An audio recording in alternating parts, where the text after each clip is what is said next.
Coach, can you just kind of take us through your emotions throughout that game, how you started versus how kind of the second and third quarter went, and then the fourth quarter for you guys? Yeah, that was a tale of a lot of different quarters, to your point. And as I just told our team, Katie, the team in the first quarter and fourth quarter is who we need to be. I mean, our defense was outstanding in both of those quarters. And you know when you build a 23-point lead in the first half, the other team's going to get desperate. They're going to make a run. But you have to be able to shut that run off. And that carried over into the third quarter. And all they were doing was just getting it out, miss turnover, and running the ball down our throat.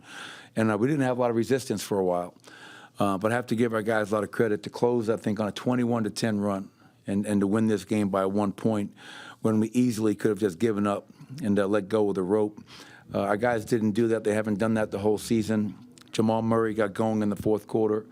Obviously, he had 15 points overall in that quarter, but he had 9 decisive points in that 21-10 run to close. So let's not be a two-quarter team.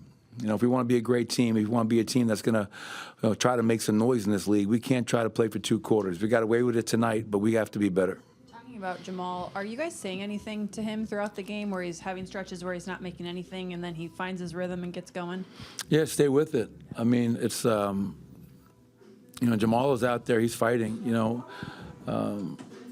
He did a lot of good things tonight, 6 assists, only 1 turnover, but we need Jamal. Like, we need Jamal Murray to get going.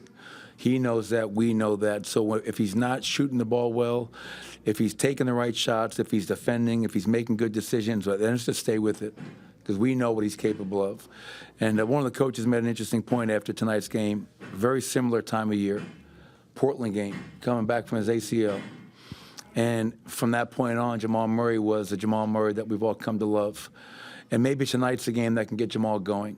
To have a 15-point fourth quarter for a really important road win against a team that had us on the ropes, and Jamal helped get us off those ropes and lead us to a win. So hopefully this can be a boost to his confidence and his overall spirit. A number of things happened. Obviously, Murray was great. But, again, what do you say about guys like Hunter Tyson has a career high tonight, 7 points, but I thought he was actually Peyton Watson I thought was real good for you guys also. What do you say about those guys that maybe – aren't a household name every day, but come in and really helped you guys win this game? Well, to your point, you know, Hunter was our defensive player of the game. You know, I thought he did a great job. And why do I say that? Because he had great discipline, great effort. He's a tough kid. That kid's never going to back down from anything. So he went into the fray. A lot of guys can get rebounds on the periphery.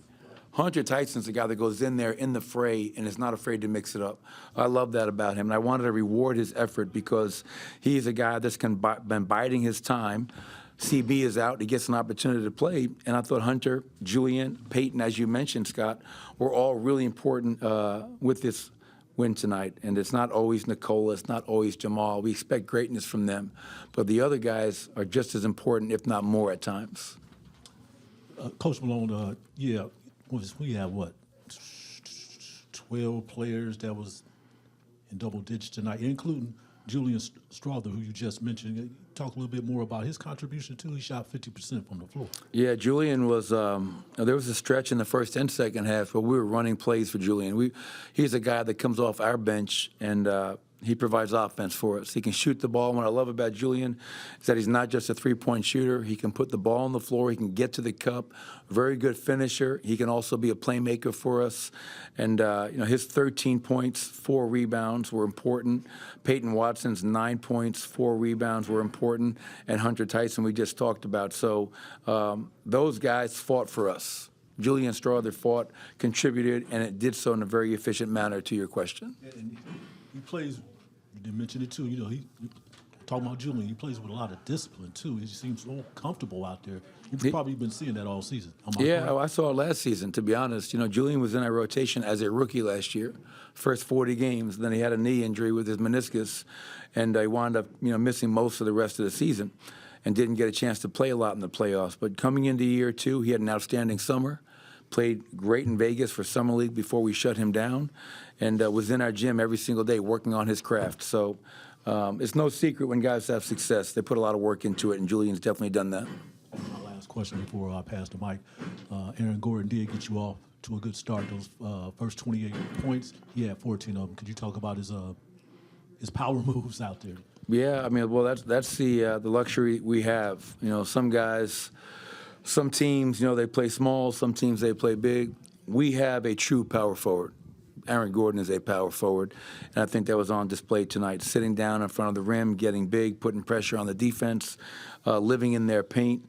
24 points, 7 rebounds, and another guy that got to the foul line, made some big free throws, and it's great to have AG back out there because when he was gone for all those weeks with that calf strain, you know, you definitely miss a guy like that. Coach, you've mentioned the challenge of the holiday schedule. How important was it to get this win against a really good Sacramento team in order to set up this road trip and getting into the Phoenix Christmas games?